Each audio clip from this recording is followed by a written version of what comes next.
चलिए देखिएगा, तो भारत के इतिहास में जो है हम पहुंच चुके हैं धार्मिक आंदोलन के बाद दो ऐसे धर्म के बारे में जो कि हमारे भारत में, अगर आप इसको इस तरीके से समझने की कोशिश करेंगे तो बहुत सरल से आपको समझ पाएगा कि जो भारत का जो इतिहास है, ठीक है, जैसे ही वैदिक काल से बाहर निकलता है तो यहाँ पर धार्मिक आंदोलन प्रारंभ होते हैं, जिसका कारण मैंने आपको कल बताया था। ठीक है, अब यहाँ पर देखिएगा, भारत की भूमि पे जो है दो ऐसे व्यक्तियों का जन्म होता है या दो ऐसे विचारकों का जन्म होता है जो बहुत महत्वपूर्ण तरीके से जो है भारत में एक नई व्यवस्था को जन्म देते हैं, और ये व्यवस्था कहलाता है जैन धर्म और बौद्ध धर्म का। ठीक है, अब इसी में समझना आपको ये है कि भारत में दो ऐसे विचारकों का जन्म हुआ था। ठीक है, कई लोग जो है उन्हें भगवान कह सकते हैं, कई लोग कोई व्यक्ति मानता है, कई लोग महापुरुष मानते हैं, तो ये आपका अपना अपना एक पॉइंट ऑफ व्यू हो सकता है। तो बात समझिएगा कि हम जो है भारत के इतिहास को इतिहास के तौर पर पढ़ने की कोशिश कर रहे हैं। ठीक है, तो अब समझिएगा कि जब धार्मिक आंदोलन जब हो रहा था, इसी बीच जो है दो ऐसे विचारकों का जन्म होता है भारत में जो विशेष तौर पर जो है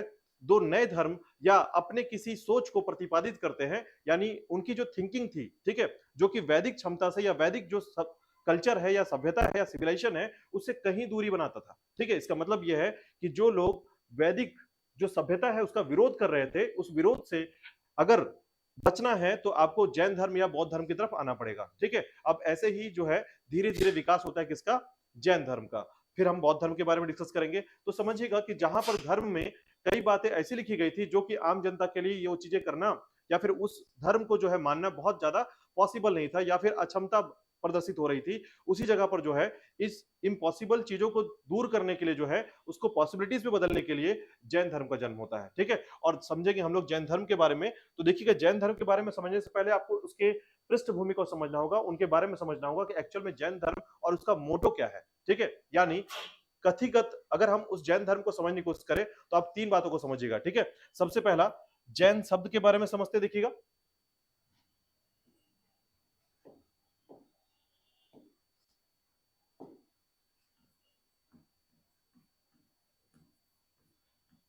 ठीक है, देखिएगा, तो जब हम जैन धर्म का या जैनिज्म की बात करते हैं तो समझिएगा बात को कि जैन धर्म या जैनिज्म क्या है। ठीक है, तो जैन धर्म देखिए किससे बना है, जीन से बना हुआ है। ठीक है, जीन, देखिएगा, तो जैन धर्म बना हुआ किससे, जीन शब्द से बना हुआ है, याद रखिएगा।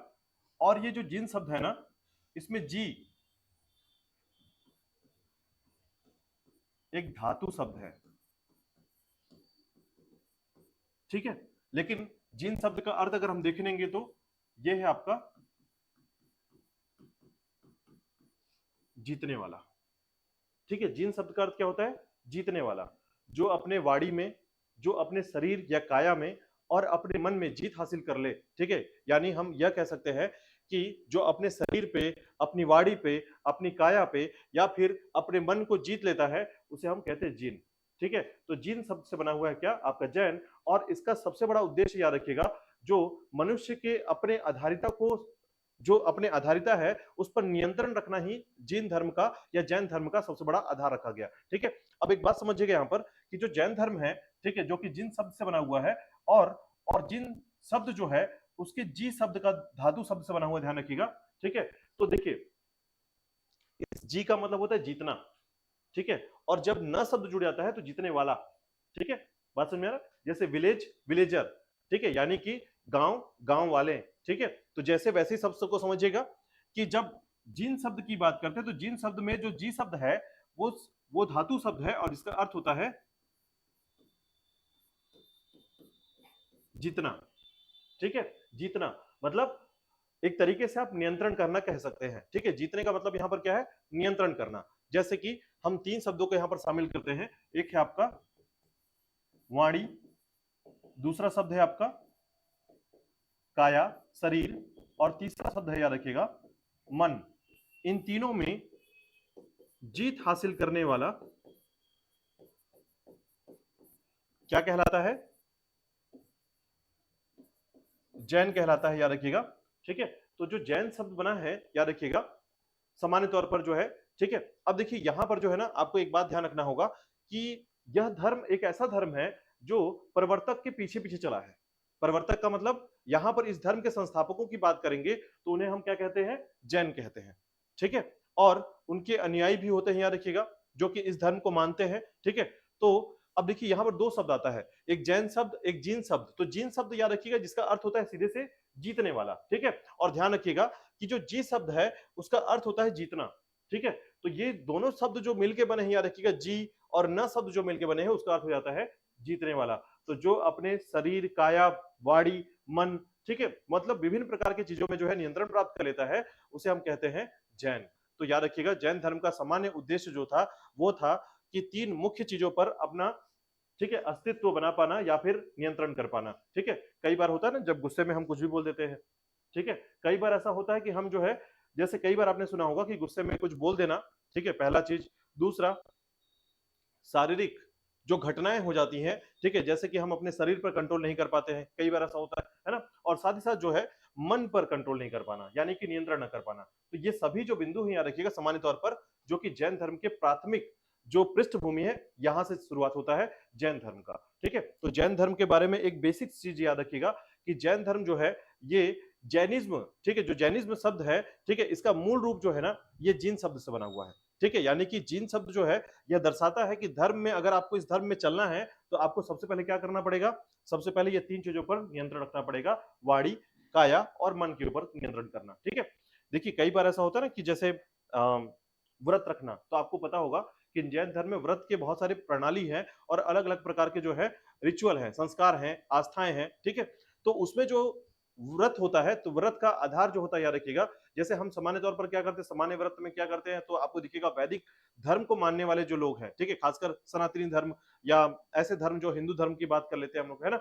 तो उसमें आप समझ के देखेंगे कि वो सारे जो धर्म है वो सामान्य तौर पर व्रत को क्या करते हैं, सामान्य तौर पर ही चलते हैं। लेकिन अगर आप जैन धर्म की बात करेंगे और इनके व्रत को देखेंगे आप, तो आपको लगेगा कि ये चीजें कर पाना बहुत मुश्किल हो सकता है, क्योंकि इसमें व्रत केवल सिर्फ ये नहीं है कि हम कुछ नहीं खाएंगे, इसके अलावा है कि शारीरिक रूप से जो 24 घंटे का दिनचर्या होगा ये भी व्रत के अनुसार होगा, ठीक है। मतलब क्या क्या नहीं कर सकते इसमें, तो ऐसे बहुत सारे कठिन कार्य होंगे जिसके कारण जैन धर्म जो है एक सीमित क्षेत्र तक सीमित हो गया। अब देखिए इसका कारण समझिएगा कि अगर आप यहां पर यह कह सकते हैं कि भारत के जो लोग थे ये वैदिक सभ्यता से या वैदिक काल से, वैदिक सभ्यता से दूर भाग रहे थे, यानी वैदिक धर्म से क्या हो रहे थे, दूर भाग रहे थे, ठीक है।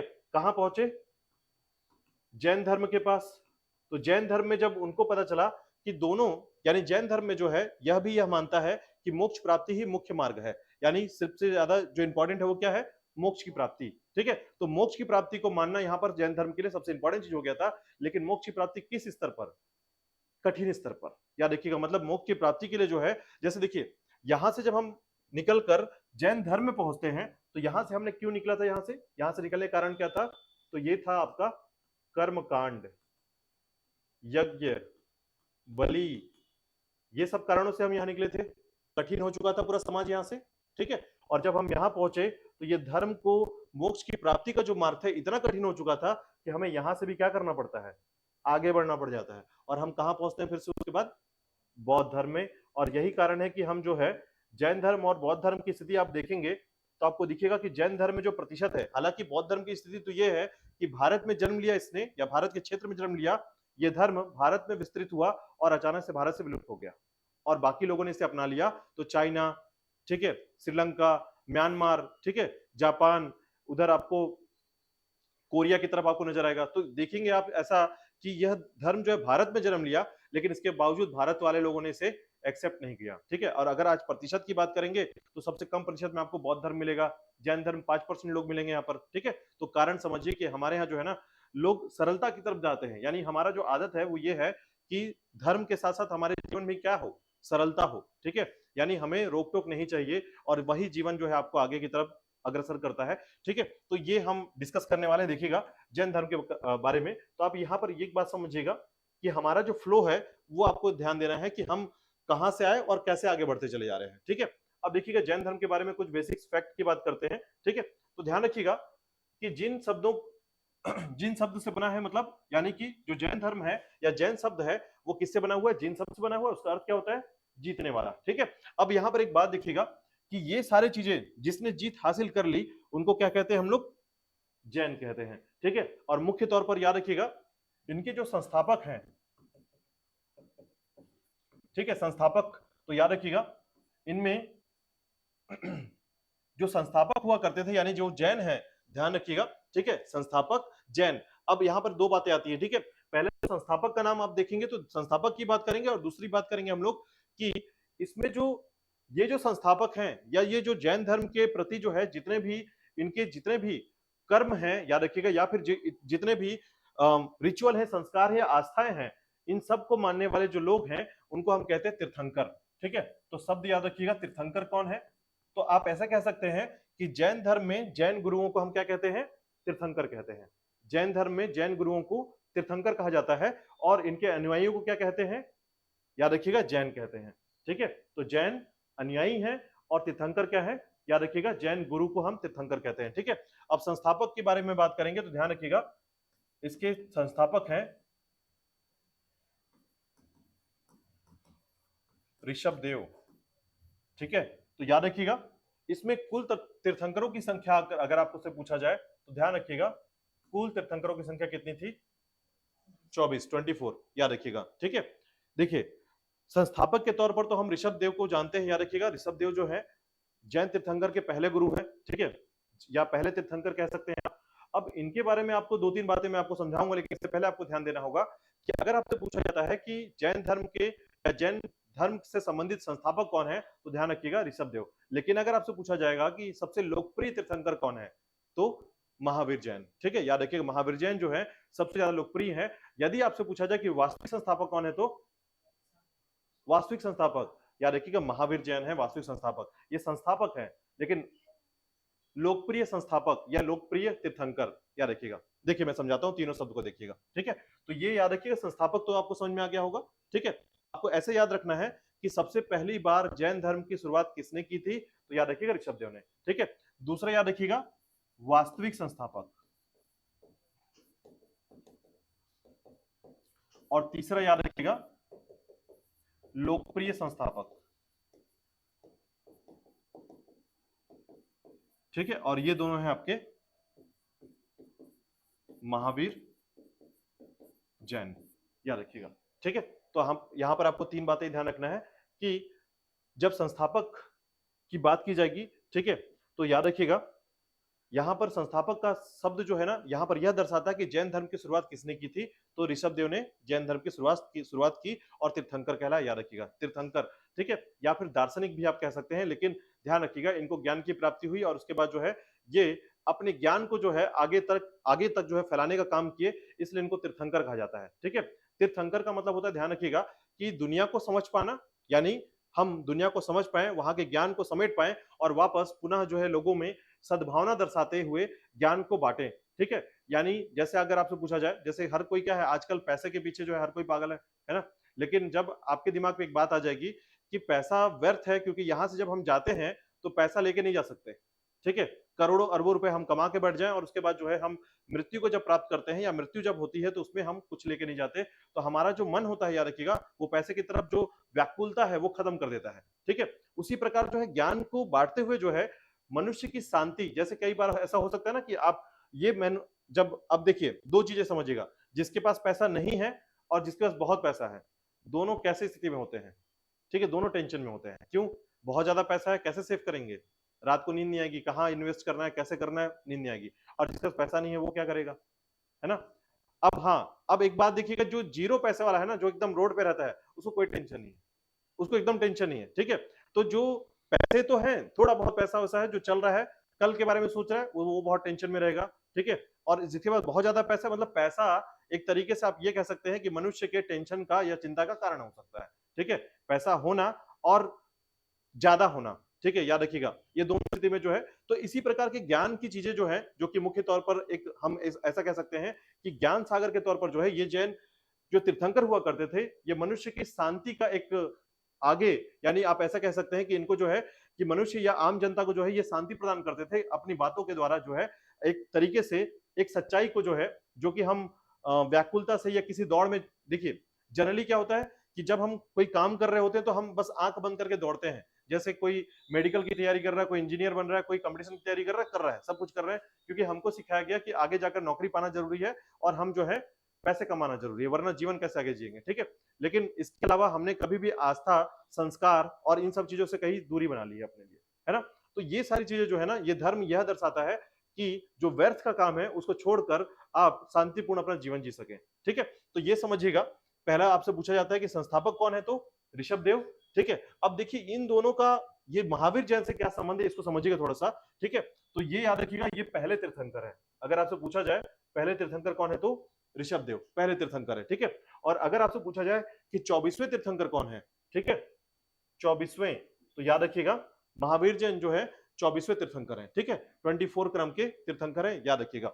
अगर आपसे देखिएगा वास्तविक और लोकप्रिय संस्थापक का मतलब समझिएगा, तो एक्चुअल में हम जब जैन धर्म को देखते हैं तो जैन धर्म का विस्तार करने वाला जो व्यक्ति है, याद रखिएगा, जिसने जैन धर्म को एक्चुअल में विस्तार किया, ठीक है, यानी कि एक्सटेंड किया, दूरी तक फैलाया और अपनी बातें जो है ज्ञान के माध्यम से दूर दूर तक पहुंचाया, वो व्यक्ति कौन था, महावीर जैन। तो याद रखिए महावीर जैन जो है, ठीक है, एक इंपॉर्टेंट तीर्थंकर है यहाँ पर, याद रखिएगा।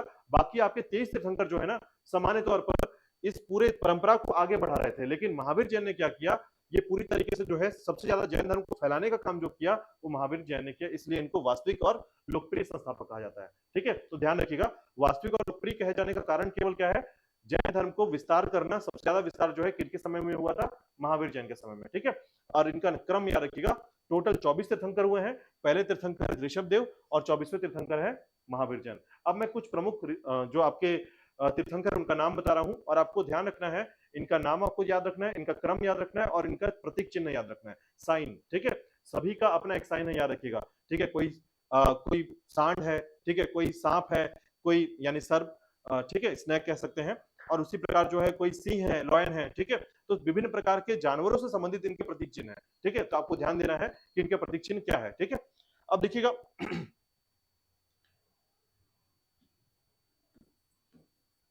प्रमुख जैन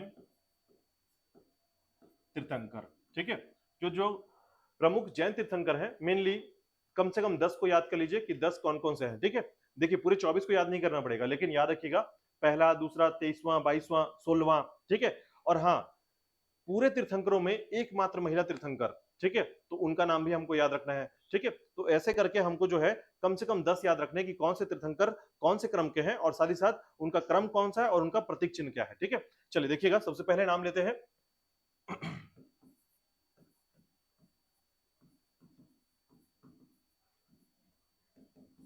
ऋषभ देव।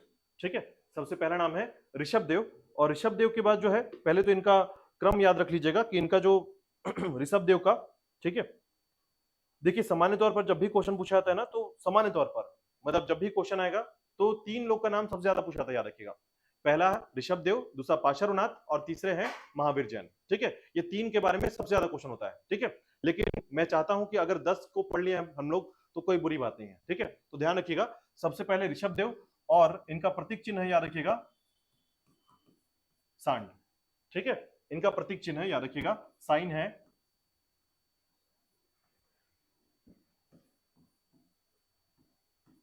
और मैं यहां पर नंबर लिख रहा हूं, तो नंबर ध्यान रखिएगा, ये पहला नंबर है, तो इसका मतलब है कि ये पहले तीर्थंकर है, ध्यान रखिएगा। ठीक है, तो क्रम के साथ में आपको बताऊंगा। ठीक है, इसके बाद दूसरे नंबर के हैं, याद रखिएगा, अजीत नाथ।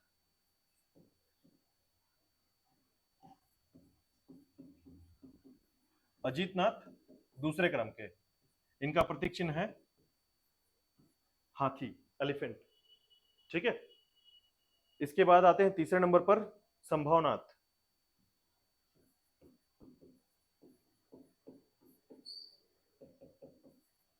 इनका प्रतीक चिन्ह है घोड़ा।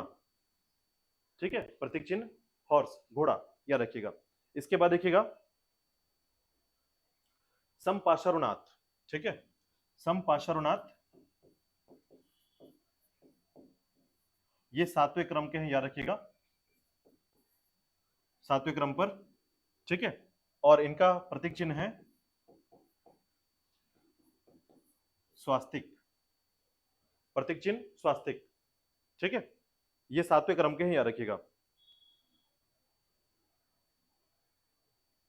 इसके बाद देखिएगा शांतिनाथ,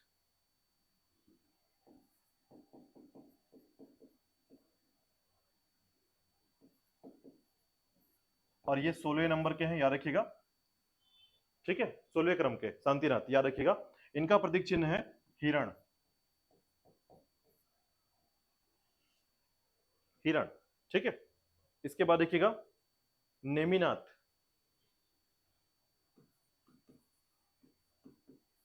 नेमिनाथ, ठीक है। और ये जो है नेमिनाथ जो है 21वें क्रम के हैं, याद रखिएगा, नेमिनाथ 21वें क्रम के। और याद रखिएगा नीलकमल, नीलकमल जो है इनका प्रतीक चिन्ह है नेमिनाथ का, ठीक है। और इसके बाद देखिएगा अरिष्ट नेमी, अरिष्ट नेमी 22वें क्रम के, याद रखिएगा अरिष्ट नेमी, 22वें क्रम के अरिष्ट नेमी। और इनका प्रतीक चिन्ह है, याद रखिएगा शंख, ठीक है। और इसके बाद देखिएगा 23वें क्रम के हैं पाशारुनाथ, और इनका प्रतीक चिन्ह है सर्प। 24वें क्रम पे आते हैं महावीर, और इनका प्रतीक चिन्ह है सिंह, शेर।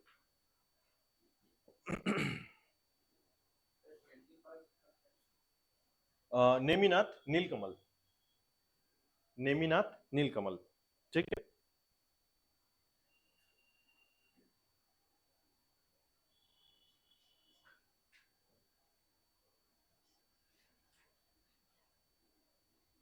ठीक है, तो ध्यान रखिएगा जो प्रवर्तक हैं उनको तीर्थंकर कहते हैं, ठीक है। धर्म के प्रवर्तक यानी धर्म को संस्थापक के तौर पर देखते हैं। तो याद रखिएगा टोटल 24 है।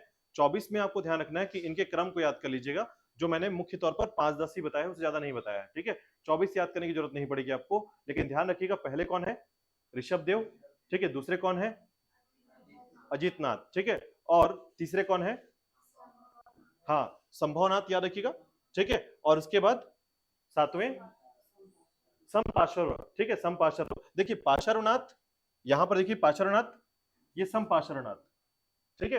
तो संपार्श्व से याद रखिएगा स्वास्तिक, संपार्श्व स्वास्तिक, ठीक है। अजितनाथ हाथी, ठीक है। और संभवनाथ अश्व घोड़ा कर लीजिए, ठीक है। उसके बाद शांतिनाथ, तो शांति के लिए कौन चाहिए, हिरण, शांति, ठीक है, याद कर लीजिएगा। उसके बाद देखिएगा नेमिनाथ, नेमी नील कमल, ठीक है, नेमी नील कमल। और उसके बाद अरिष्ट नेमी, तो अरिष्ट नेमी जो है याद रखिएगा शंख, ठीक है। और उसके बाद है पाशरनाथ, पाशर्व, सर्व मतलब सर्प, ठीक है, याद रखिएगा। जब भी आप पाशरनाथ का मूर्ति देखेंगे ना, तो आपको दिखेगा पीछे की तरफ जो है सर्प जो है पीछे की तरफ खड़ा मिलेगा आपको, ठीक है। आप यहाँ पर जब भी पाशरनाथ को देखेंगे, देखिएगा जैसे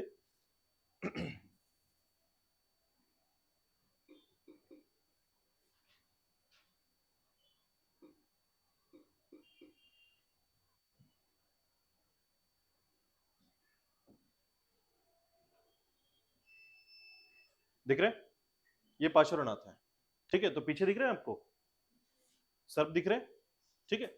जितने भी तीर्थंकर हैं उनको जब आप पिक्चर्स में देख पाएंगे या फिर उनके मूर्ति में देख पाएंगे, क्योंकि देखिए मूर्ति तो पूजन सभी करते हैं, याद रखिएगा। वैदिक धर्म में मूर्ति पूजन का जानकारी मिलता है, ठीक है। बौद्ध धर्म में मूर्ति पूजन का जानकारी मिलता है, और आपके जैन धर्म में मूर्ति पूजन का जानकारी मिलता है, ठीक है। तो याद रखिएगा जितने भी आप देखेंगे सभी जैन मूर्तियों में आपको कुछ ना कुछ उनके प्रतीक चिन्ह नजर आएंगे, ठीक है।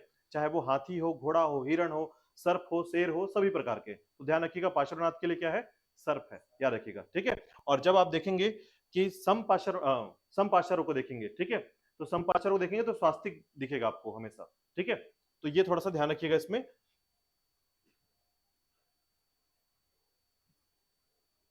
ठीक है। तो ये याद हो जाएगा आप लोग को, ठीक है। तो इसमें देखिए जनरली जो है ना, आपको क्या सबसे ज्यादा याद रख लेना है, याद तो सब करना है, लेकिन क्या सबसे ज्यादा याद होना चाहिए, तो याद रखिएगा पहला दूसरा, ठीक है। उसके बाद 22वां 23वां और 24वां एकदम अच्छे से याद होना चाहिए, मतलब इसको तो आप चाह के भी नहीं भूल सकते, याद रखिएगा, ठीक है। पहला दूसरा अच्छे से याद रखिएगा, 22वां 23वां 24वां परमानेंट याद होना चाहिए, ठीक है।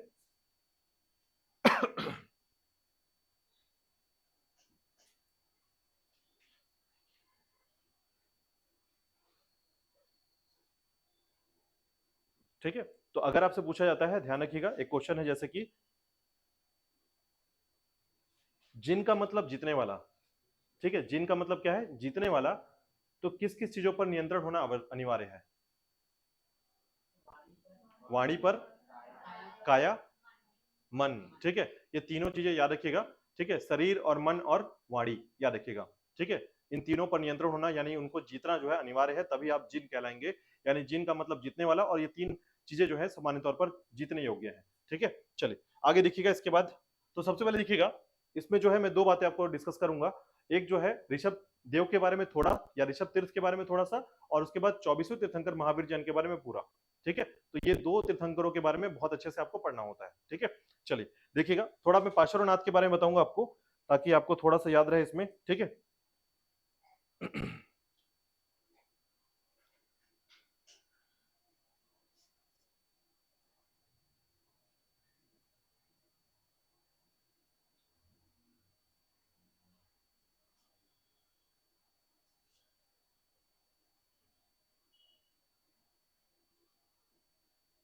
तो सबसे पहले देखिएगा, पहले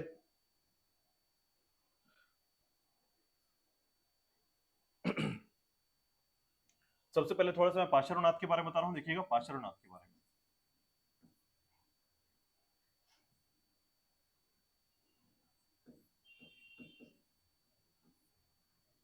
पार्श्वनाथ याद रखिएगा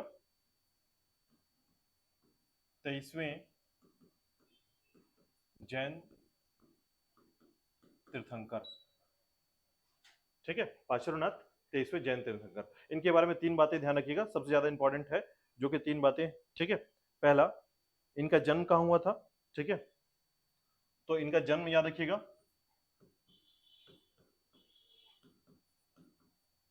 काशी में। ठीक है, इनका जन्म हुआ था काशी में, याद रखिएगा। और इनके पिता का नाम याद रखिएगा, काशी के राजा थे। ठीक है,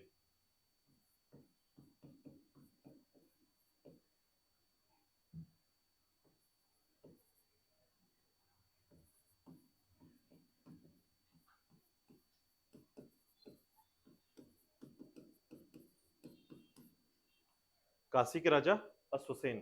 ठीक है, तो ध्यान रखिएगा, छठवीं शताब्दी के बाद, जैसे आपने पढ़ा कि छठवीं शताब्दी के बाद जो है सूत्र काल जो है प्रारंभ हुआ। ठीक है, तो ध्यान दीजिएगा कि जैसे ही छठवीं शताब्दी का समय आता है, याद रखिएगा धार्मिक आंदोलन होते हैं। उसी धार्मिक आंदोलन के साथ जो है ना, अब स्थिति ये आती है, याद रखिएगा कि नए नए धर्म जो है डेवलप हो रहे हैं। उसी में जो है एक धर्म आता है, याद रखिएगा जैन धर्म। ठीक है, और जैन धर्म के आधार पर याद रखिएगा कि हम एक, अगर देखिए आपको मैं सामान्य तौर पर दो बातें समझाता हूं। अगर तीर्थंकरों के बारे में देखेंगे आप, तो तीर्थंकरों का जन्म जो हुआ है ना, अगर ऋषभ देव की बात करते हैं, तो याद रखिए ऋषभ देव के बारे में यह कहा जाता है कि वो जो है महाभारत काल से संबंधित है, महाभारत काल के समय से।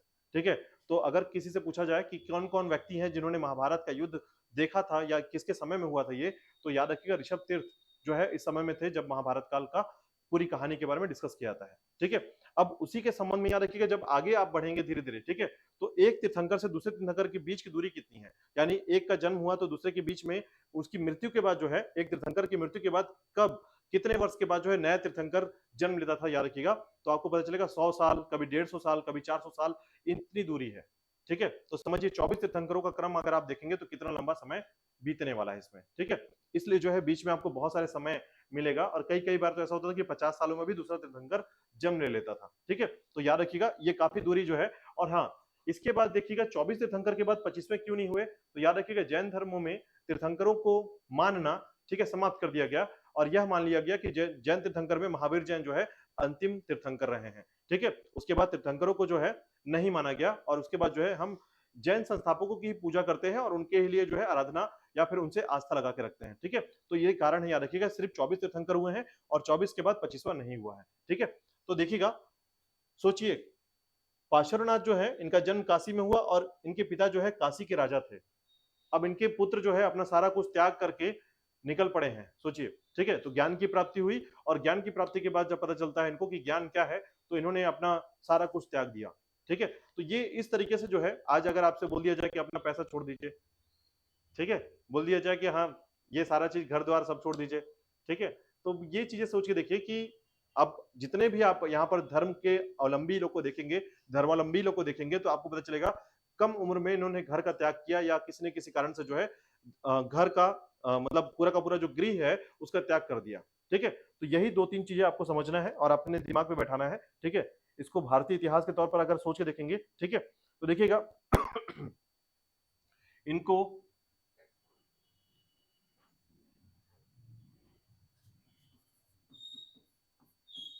ज्ञान प्राप्ति 30 वर्ष की आयु में हुई थी। ठीक है, इनको ज्ञान प्राप्ति जो हुई थी 30 वर्ष की आयु में हुई थी, याद रखिएगा। ठीक है,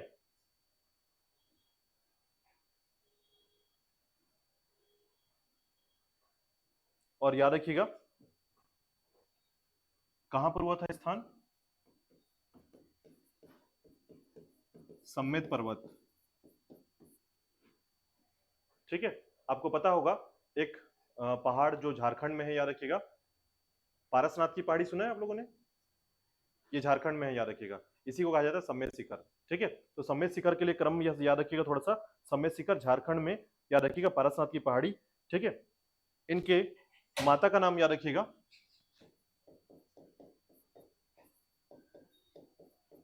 वामा देवी।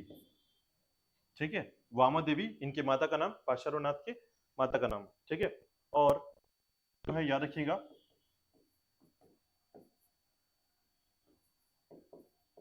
प्रभावती, पत्नी प्रभावती, याद रखिएगा। ठीक है, अब देखिएगा यहां पर जो सबसे ज्यादा इंपॉर्टेंट है वो क्या है, तो पार्श्वनाथ के द्वारा जो है 4 प्रतिपादित जो चातुर्थी दिया गया था, यानी व्रत दिया गया था। जैसे इनमें क्या होता था, कोई भी रिचुअल जो होता था, संस्कार जो होता था, उसे व्रत कहा जाता था। ठीक है, व्रत। तो याद रखिएगा इन्होंने 4 व्रत दिए हैं जिसे चातुर्थी कहा जाता है। ठीक है, तो ध्यान रखिएगा पार्श्वनाथ के द्वारा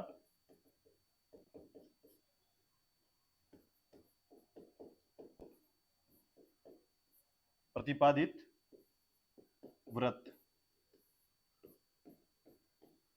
4, याद रखिएगा। ठीक है, 4 व्रत दिए गए थे इनके द्वारा, तो ध्यान रखिएगा कौन कौन से। पहला है आपका सत्य, दूसरा है अहिंसा। ठीक है, सत्य, अहिंसा, और उसके बाद है आपका असत्य, असत्य, और चौथा है, याद रखिएगा, जिसे अपरिग्रह कहा जाता है।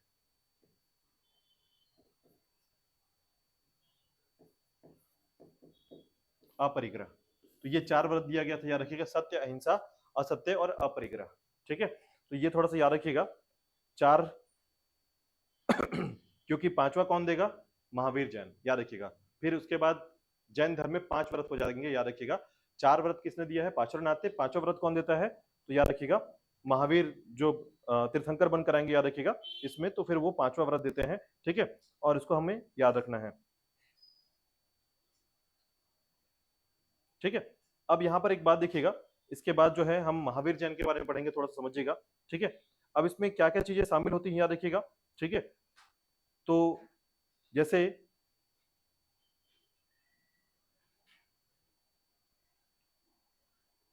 इसमें 3 जो क्वेश्चन पूछेंगे, याद रखिएगा। ठीक है, कई बार जो है क्वेश्चन पूछा गया है, याद रखिएगा।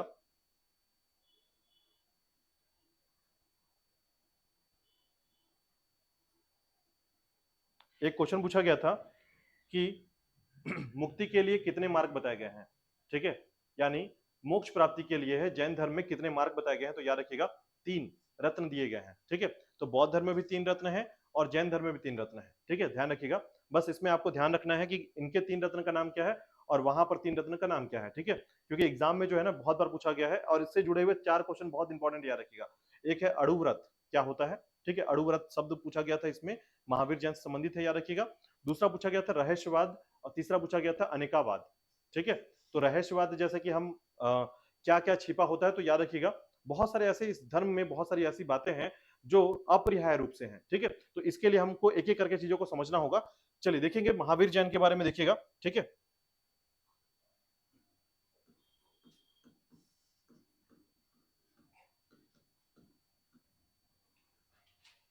अब यहां से चीजों को याद करने की कोशिश करिएगा कि इनके जीवन से संबंधित सभी चीजों को आपको याद करना है। ठीक है, महावीर जैन से संबंधित, तो देखिएगा महावीर जैन से संबंधित चीजें जो है उसमें आपको 3-4 बातें बहुत इंपॉर्टेंट है, याद रखिएगा।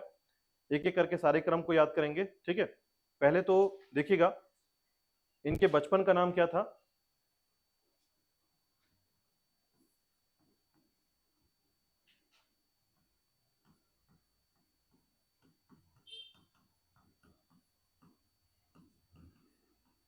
वर्धमान, इनके बचपन का नाम है।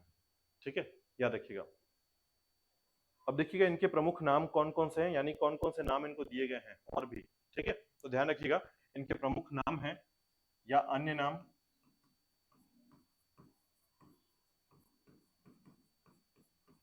पहला नाम है केवलिन, केवलिन, ठीक है, कैवल्य। तो याद रखिएगा केवलिन या कैवल्य जो होता है, याद रखिएगा यानी जिसको सर्वोच्च ज्ञान की प्राप्ति हो चुकी है उसे केवलिन कहा जाता है, ठीक है, केवलिन या कैवल्य कहा जाता है। तो ध्यान रखिएगा इसका अर्थ होता है सर्वोच्च ज्ञान प्राप्त व्यक्ति केवलिन कहलाता है, ठीक है। तो केवलिन किसे कहते हैं, जिसके पास सबसे ज्यादा ज्ञान होता है या सर्वोच्च ज्ञान वाला, ठीक है। दूसरा है आपका, दूसरा शब्द है इसमें जीन, जिसे कहते हैं विजेता, जीन, विजेता, ठीक है। इसके बाद आता है आपका अहर्त,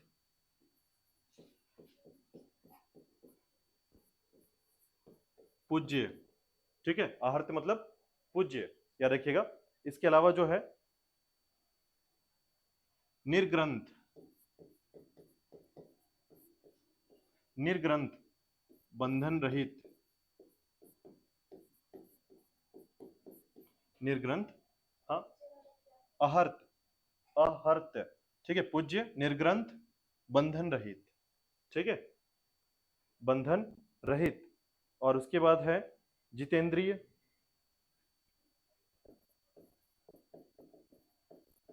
जितेंद्रिय इंद्रियों को जीतने वाला, जितेंद्रिय, ठीक है। और इसके बाद है आपका महावीर शब्द, महावीर भी बोलते हैं, याद रखिएगा, यानी महावीर का मतलब जो होता है, याद रखिएगा, इसे कहा जाता है वीरता प्राप्त, महावीर, ठीक है, वीरता प्राप्त, वीरता प्राप्त। इसके अलावा अन्य नाम भी है, याद रखिएगा। बस अगर आप एक बार बस सुने भी रहेंगे तो आपको याद आ जाएगा कि इतने सारे नाम इनके थे, ठीक है। इसके अलावा जो है कसौ, कसौ गोत्र आधारित, कसौ कहलाता है गोत्र आधारित, ठीक है। उसी प्रकार याद रखिएगा वैदहीन, वैदहीन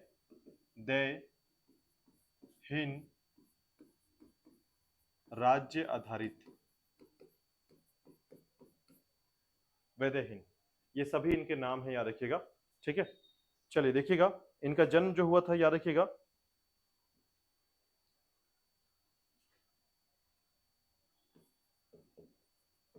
जन्म हुआ था 540 बीसी में, ईसा पूर्व, याद रखिएगा 540 ईसा पूर्व, ठीक है। वैशाली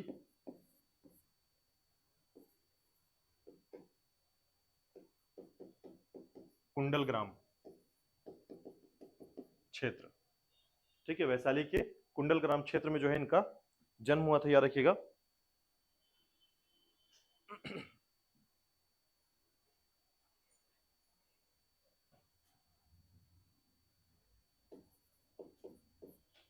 इसके बाद देखिएगा इनका वंश क्या था, तो याद रखिएगा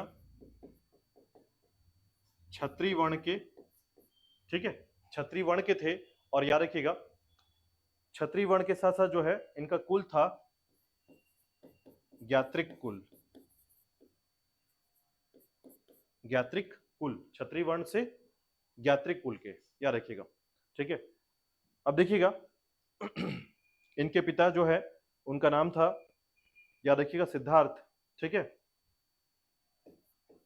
पिता का नाम सिद्धार्थ, ठीक है।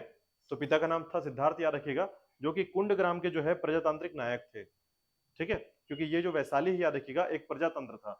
यानी जब आप आगे पढ़ेंगे तो देखिए अभी तक क्या पढ़ रहे थे, अभी तक पढ़ रहे थे कि हमारे यहाँ जो है वैदिक, उत्तर वैदिक काल जैसे जैसे आगे बढ़ रहा था और जैसे जैसे जो है नए नए जनपद अब महाजनपद में बदल रहे थे, याद रखिएगा, तो सभी जगह क्या हो रहा था, राजा बनते जा रहे थे, राजा महत्वपूर्ण होते जा रहे थे, ठीक है। लेकिन कुछ राजाओं ने मिलकर क्या किया, उसको प्रजातंत्र बना दिया और इस तरीके से जो है अब डेमोक्रेटिक कंट्री जो है डेवलप होने लगेगी। और ऐसा माना जाता है कि सबसे पहली बार जो है प्रजातंत्र का विस्तार इसी समय हुआ था। ठीक है, तो उसी समय याद रखिएगा प्रजातंत्र का विस्तार जो होता है उस समय जो है कुंडग्राम के प्रजातांत्रिक नायक जो थे वो थे सिद्धार्थ, जो कि महावीर जैन के क्या थे, पिता थे, याद रखिएगा। तो सिद्धार्थ का नाम मत भूलिएगा, क्योंकि कई बार ऐसा होता है कि महावीर जैन के पिता का नाम पूछा जाता है। ठीक है, तो ये अभी आप जब बौद्ध धर्म को और जैन धर्म को पढ़ के आपस में मिलाएंगे ना, तो आपको लगेगा कोई नाम यहाँ का कैरेक्टर वहां चला गया है, वहां कैरेक्टर यहाँ चले गए हैं, उनके उनकी पत्नी का नाम इनके माता का नाम, इनके पिता का नाम उनका खुद का नाम, ऐसे मैच होने लगेगा। ठीक है, इसलिए ध्यान रखिएगा बहुत सारी चीजें जो है इधर उधर जाने लगेंगी। ठीक है, इसलिए अगर आप प्रॉपर याद करेंगे तो चीजें याद हो जाएंगी। ठीक है, तो ध्यान रखिए इनके पिता का नाम क्या है, सिद्धार्थ है। ठीक है, अब देखिएगा इसके अलावा जो है इनकी माता, ठीक है, तो माता याद रखिएगा त्रिशला। ठीक है, त्रिशला, और ये जो है याद रखिएगा चेटक की बहन है। अभी आगे समझ में आएगा चेटक कौन है, याद रखिएगा चेटक की बहन। ठीक है, तो याद रखिएगा लिच्छवी नरेश चेटक की बहन थी, कौन, त्रिशला। ठीक है, अब इसी के साथ देखिएगा इनकी पत्नी, ठीक है, आगे देखते हैं।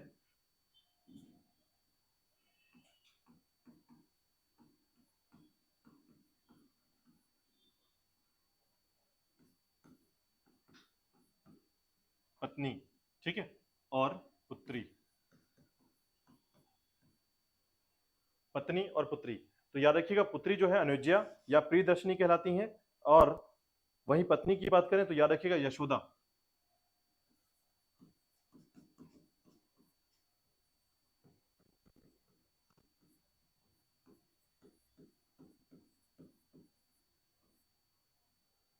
अनुज्या या प्रियदर्शनी। ठीक है,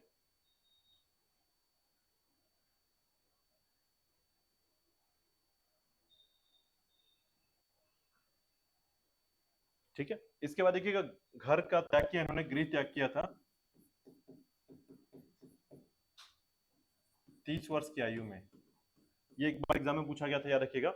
इन्होंने गृह का त्याग जो है किसके आदेश से या आज्ञा से किया था, तो याद रखिएगा बड़े भाई नंदीवर्धन के आज्ञा से।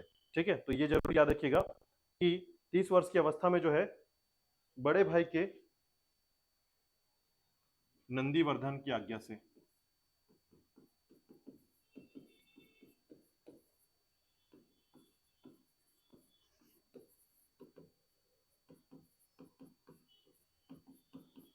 नंदीवर्धन की आज्ञा से, याद रखिएगा बड़े भाई नंदीवर्धन की आज्ञा से। ठीक है, अब देखिएगा इसके बाद जो है इनको ज्ञान की प्राप्ति कब हुई। ठीक है, तो ये भी ध्यान रखिएगा इनको ज्ञान की प्राप्ति जो है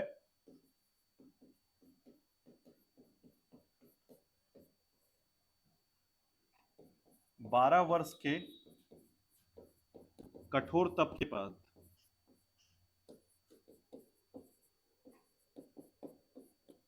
तो 12 वर्ष प्लस 30 वर्ष काउंट कर लीजिएगा, कितना होगा, 42 वर्ष में जो है इनको ज्ञान की प्राप्ति होती है, याद रखिएगा। ठीक है, यानी 12 वर्ष जो है ये घूमते फिरते जैसे तैसे जो है, ठीक है, तो ध्यान रखिएगा। और ये किस जगह पर, तो याद रखिएगा जुम्भिक ग्राम, जगह का नाम है जुम्भिक ग्राम, ठीक है, के समीप जो है इनको ज्ञान की प्राप्ति होती है। और ध्यान रखिएगा नदी पूछा जाता है कई बार जो है, ठीक है, तो ये ध्यान रखिएगा नदी का नाम है रिजुपालिका नदी।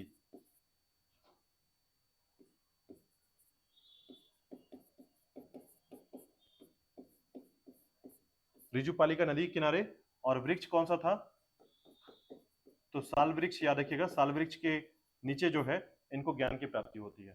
ठीक है, तो ये जरूर ध्यान रखिएगा क्योंकि दोनों जितने भी विचारक रहे हैं, याद रखिएगा किसी न किसी वृक्ष के नीचे उनको ज्ञान की प्राप्ति हुई है, तो इनको साल वृक्ष के नीचे 42 वर्ष की उम्र में जो है ज्ञान की प्राप्ति हुई है, याद रखिएगा। ठीक है, इसके अलावा देखिएगा पहला इन्होंने उपदेश कब दिया था, जब इनको ज्ञान की प्राप्ति हुई तो इन्होंने सबसे पहली बार उपदेश कब दिया था, तो प्रथम उपदेश जरूर याद रखिएगा इनका, प्रथम उपदेश। ठीक है, प्रथम उपदेश तो ध्यान रखिएगा इनका प्रथम उपदेश जो था वो था राजगृह में, राजगृह विपुलांचल पहाड़ी। ठीक है, राजगृह में इन्होंने पहला उपदेश दिया था, याद रखिएगा, विपुलांचल पहाड़ी। ठीक है, और ये जो जगह है याद रखिएगा वराकर नदी के तट पर है। ठीक है, वराकर नदी के तट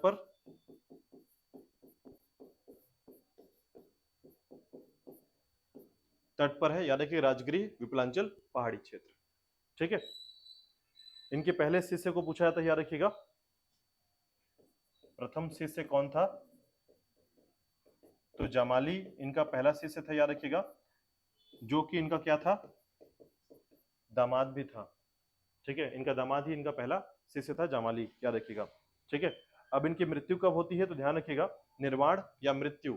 ठीक है, तो ये भी आप ध्यान रखेंगे कि इनका मृत्यु जो है 72 वर्ष की उम्र में, निर्वाण या मृत्यु 72 वर्ष की उम्र में, याद रखिएगा पावापुरी में। ठीक है, मृत्यु पावापुरी में, याद रखिएगा 72 वर्ष की उम्र में। ठीक है, 468 ईसा पूर्व में इनकी मृत्यु हुई थी। 468 ईसा पूर्व या 468 बीसी में इनकी मृत्यु हुई। ठीक है,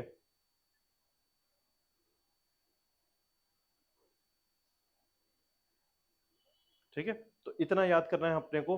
देखिए एक बार रिवाइज करते हैं, थोड़ा सा याद करने की कोशिश करते हैं। ठीक है, तो सबसे पहले देखिएगा ये सभी बातें इंपॉर्टेंट याद रखिएगा, एग्जाम में ना कुछ भी पूछा जा सकता है इसमें। ठीक है, महावीर जैन से संबंधित जो है सारी बातें आपको ध्यान रखना होगा। सबसे पहले देखिएगा महावीर जैन जो है ये काशी के, ठीक है, काशी से संबंधित है, याद रखिए इनका जन्म काशी में हुआ था। ठीक है, और काशी में प्रॉपर जब पूछा था याद रखिएगा तो काशी के क्षेत्र में, याद रखिएगा। ठीक है, अब यहाँ पर जो है ना वाराणसी का जो क्षेत्र है, काशी वाराणसी के अंतर्गत यहाँ पर क्षेत्र है, याद रखिएगा। तो अगर आपसे पूछा जाए कि इनके पिता का नाम, तो आप क्या बोलेंगे, पिता का नाम क्या है इनका, सिद्धार्थ। ठीक है, कौन थे ये, प्रजातांत्रिक नायक कहाँ के, काशी में, कहां पर, देखिए अभी होता क्या है ना, जब बस आपका दिमाग थोड़ा सा फिराने की देरी है, आप पूरी तरीके से गोला घूम जाते हैं। देखिए अब इसको थोड़ा सा कोशिश कीजिए कि पार्श्वनाथ और महावीर जैन दोनों में क्या मिक्स हो रहा है। अब आप थोड़ा सा ध्यान देके देखिए, देखिए बचपन का नाम। ठीक है, इनका जन्म जो है, इसके अगर जन्म की बात करेंगे याद रखिएगा तो इनके संबंध में जो है, इनका जो पूरा का पूरा जो जानकारी है, यानी इनके संबंध में कुंडग्राम वैशाली के क्षेत्र में इनका जन्म हुआ था। ठीक है, पार्श्वनाथ का जो जन्म हुआ था वो काशी में हुआ था। ठीक है, तो बस थोड़ा सा जो है इधर से उधर कर दीजिए, फिर उसके बाद आप ढूंढते रह जाते हैं कि वो एक्चुअल में कहां पर कौन क्या था। ठीक है, देखिए आपको ना बेसिक्स थोड़ा सा याद रख लेना है कि कुछ चीजों के लिए थोड़ा सा बार बार अभ्यास करना या याद करने की कोशिश करनी इसमें। ठीक है, तो याद रखिएगा कि पहले तो याद रखिए इनके बचपन का नाम क्या था,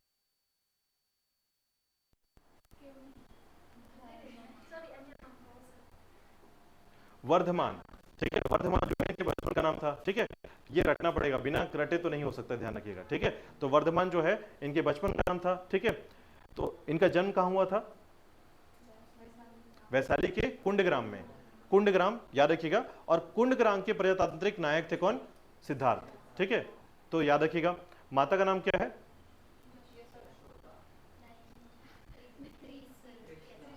त्रिशला। ठीक है, त्रिशला चलिए तो देखिएगा। ठीक है, ये चेटक की बहन है, याद रखिएगा। ठीक है, आगे पढ़ेंगे इस पे। ठीक है, तो याद रखिएगा पिता सिद्धार्थ, ठीक है, और माता का नाम त्रिशला। ठीक है, और उसके बाद देखिएगा पत्नी का नाम यशोदा। ठीक है, मैं सही जा रहा था। ठीक है ऐसा होता है। ठीक है, कि नाम जो है इधर से उधर जाएगा। अभी अभी तो सोचिए, अभी सिर्फ आप एक लाइन पढ़े हुए हैं, अभी आप बौद्ध धर्म के बारे में जाएंगे तो फिर पूरा इधर से उधर हो जाएगा कि किसकी माता, ठीक है, कहां पर क्या है। क्योंकि देखिए यहां पर क्या है, इनकी पत्नी का नाम यशोधरा है, यशोदा है, उधर यशोधरा निकलेगा। ठीक है, यशोधरा। ठीक है, बहुत कुछ मैच करता मिलेगा, ऐसा लगेगा कि आप दोनों में कहीं ना कहीं समानता ढूंढ लेंगे आराम से। ठीक है, याद करने में दिक्कतें आएंगी, याद रखिएगा, लेकिन आप अगर ज्यादा पढ़ते हैं इसको तो याद हो जाएगा, जल्दी से याद हो जाएगा। ठीक है, तो याद रखिएगा इनकी पत्नी का नाम है यशोदा। ठीक है, और पुत्री का नाम क्या है, अन्योजा, अन्योजा या प्रियदर्शनी, याद रखिएगा। ठीक है, इन्हीं के प्रियदर्शनी के जो पति थे वो थे जमाली, याद रखिएगा। ठीक है, तभी दामाद बनते उनके, है ना, और पहले शिष्य होते हैं, याद रखिएगा। अब देखिएगा जब इन्होंने घर का त्याग किया तो ये 30 वर्ष की उम्र में थे, और 12 वर्ष तक जो है इन्होंने इस प्रकार से जीवन को कठोर तरीके से जिया। याद रखिएगा कि इन्हें यह भी नहीं पता चला कि इनके शरीर से वस्त्र पूरी तरीके से गायब हो चुका है, ठीक है, और अंततः जो है इनके शरीर में जो है कोई भी वस्त्र नहीं बचा। तो समझिए 12 वर्ष की उम्र तक जो है, यानी जो 12 वर्ष घर से त्याग करने के बाद जो है इनका जो जीवन रहा वो अथक तपस्या से जुड़ा हुआ रहा, और इनको ज्ञान की प्राप्ति हुई, याद रखिएगा, एक साल वृक्ष के नीचे, ठीक है। और ये जो जगह है, याद रखिएगा, जुम्भिक ग्राम क्षेत्र है, याद रखिएगा, ऋजुपालिका नदी के किनारे जो है इनको ज्ञान की प्राप्ति होती है, पहली बार जो है इन्हें ज्ञान की प्राप्ति होती है, ठीक है। और साल वृक्ष के नीचे, ये भूलिएगा मत, क्योंकि कई बार जो है ना दोनों चीज पूछी गई है, क्योंकि बौद्ध गौतम बुद्ध को भी जो है किसी न किसी वृक्ष के नीचे है ज्ञान की प्राप्ति होगी, और इनको जो है साल वृक्ष के नीचे, ठीक है। तो याद रखिएगा पीपल और इनको साल, ठीक है, याद रखिएगा। तो ध्यान रखिएगा, इनको जो है ये पूछा जाता है कि इनको किस वृक्ष के नीचे जो है ज्ञान की प्राप्ति हुई है। तो याद रखिएगा साल वृक्ष के नीचे जो है इनको ज्ञान की प्राप्ति हुई है। और इसके अलावा याद रखिए कई बार ऐसा पूछा जाता है कि किस नदी के किनारे, ठीक है। तो ध्यान रखिएगा ऋजुपालिका नदी, ठीक है, ऋजुपालिका नदी बहुत इंपॉर्टेंट है, याद रखिएगा, ठीक है। अब इसके बाद देखिएगा इन्होंने पहला उपदेश जो है अपना कहाँ दिया था, राजगृह में, ठीक है। राजगृह इनका पहला उपदेश क्षेत्र था, विपलांचल पहाड़ी बराकर नदी के तट पर, ठीक है। और इनके पहले शिष्य कौन बने थे, जमाली। तो ये सारे फैक्ट आपको याद करने हैं, ठीक है, ताकि आप इसको फर्स्ट लाइन पे याद रख सकें। अगर आप इन सबको अगर याद नहीं कर पाएंगे तो चीजें जो है यहां से गड़बड़ होंगी, याद रखिएगा, ठीक है। इसलिए आपको इसको प्रॉपर याद करना पड़ेगा, ठीक है। इसके बाद देखिएगा इनका जो मृत्यु हुआ था, याद रखिएगा पावापुरी में 72 वर्ष की उम्र में इनकी मृत्यु हो गई थी, ठीक है। तो एक बार क्रम से थोड़ा सा चीजों को याद करने की कोशिश कीजिएगा कि सारी चीजें जो है आपको, क्योंकि देखिए ये फैक्चुअल चीजें हैं और फैक्चुअल चीजों में आपको ये चीजें याद करनी पड़ेंगी, ठीक है। तो चाहे इनका बचपन का नाम हो, फिर उसके बाद इनके पिता का नाम, इनका जन्म स्थान, इनका जन्म कब हुआ था वो भी आपको याद रखना है, 540, ठीक है, 540 BC में याद रखिएगा इनका जन्म हुआ, ठीक है। तो ये जो सारे फैक्ट हैं, याद रखिएगा, इसको प्रॉपर आपको याद रखना पड़ेगा कि इसमें संबंधित जितने भी चीजें आ जाती हैं, ठीक है, सभी के सभी चीजें आपको याद रखनी पड़ेंगी और कंपेयर करके याद रखिएगा। जैसे आज हम जैन धर्म को पढ़ रहे हैं तो 2 दिन बाद जो है बौद्ध धर्म पढ़ेंगे, फिर हमको कंपेरिजन करना है और कंपेयर करके चीजों को याद करने की कोशिश करनी है, ठीक है। इसलिए जो है प्रॉपर याद करके आइएगा, प्रॉपर हमें इसको याद करके चलना है। चलिए इसके बाद देखिएगा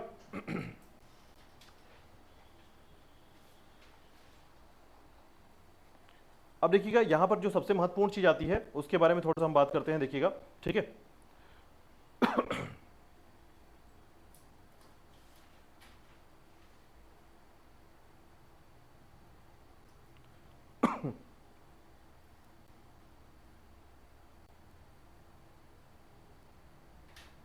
एक बार एक क्वेश्चन पूछा गया था, याद रखिएगा, कि महावीर जैन जो है किस उम्र में कैवल्य कहलाए। महावीर जैन किस उम्र में कैवल्य कहलाए? आंसर बताइए आप लोग जल्दी से। अभी हमने पढ़ा था, अभी जस्ट हमने पढ़ा है, 30 वर्ष से तो घर त्याग दिया उन्होंने, 42, ठीक है। कैवल्य का मतलब होता है ज्ञान की प्राप्ति। तो किस वर्ष में जो है उनको ज्ञान की प्राप्ति हुई? तो 42 वर्ष की उम्र में, ठीक है। तो ये क्वेश्चन पूछा गया था, ठीक है। लोग घुमा फिरा कर इसी तरीके से क्वेश्चन पूछते हैं और फिर अगर हमको जानकारी नहीं है तो फिर नहीं बना ये क्वेश्चन, जबकि हमने सब कुछ पढ़ लिया है, ठीक है। तो ये थोड़ा सा ध्यान दीजिएगा।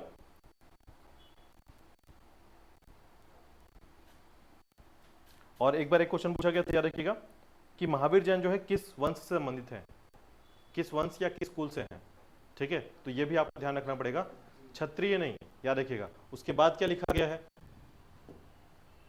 देखिए, ज्ञात्रिक कुल, ज्ञात्रिक कुल, याद रखिएगा। तो ज्ञात्रिक कुल से संबंधित है, याद रखिएगा, ठीक है। ये आपको याद रखना पड़ेगा। इनका प्रतीक चिन्ह क्या है ये तो मैंने आपको पहले ही बता दिया है। क्या है प्रतीक चिन्ह?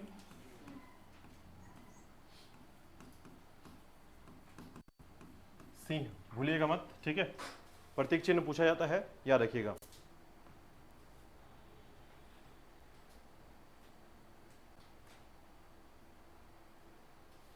चलिए इसके आगे कल करते हैं, ठीक है। यानी सोमवार को जो है नेक्स्ट क्लास पे देखेंगे उपदेश और इनके संबंध में अन्य इनके जो संस्कार हैं, धर्म से संबंधित जितने भी चीजें हैं इसमें, ठीक है। त्रिरत्न के बारे में, सम्यक ज्ञान, सम्यक दर्शन, ठीक है। तो ये जो सारे टॉपिक हैं इसके बाद हम सोमवार को देखेंगे और इसमें सबसे इंपॉर्टेंट चीज यही याद रखिएगा कि आपको ये याद करके आना है, ठीक है। प्रॉपर थोड़ा सा याद करके आइएगा, महावीर जैन संबंधित और पार्श्वनाथ से संबंधित याद करके आइएगा, ठीक है। चलिए।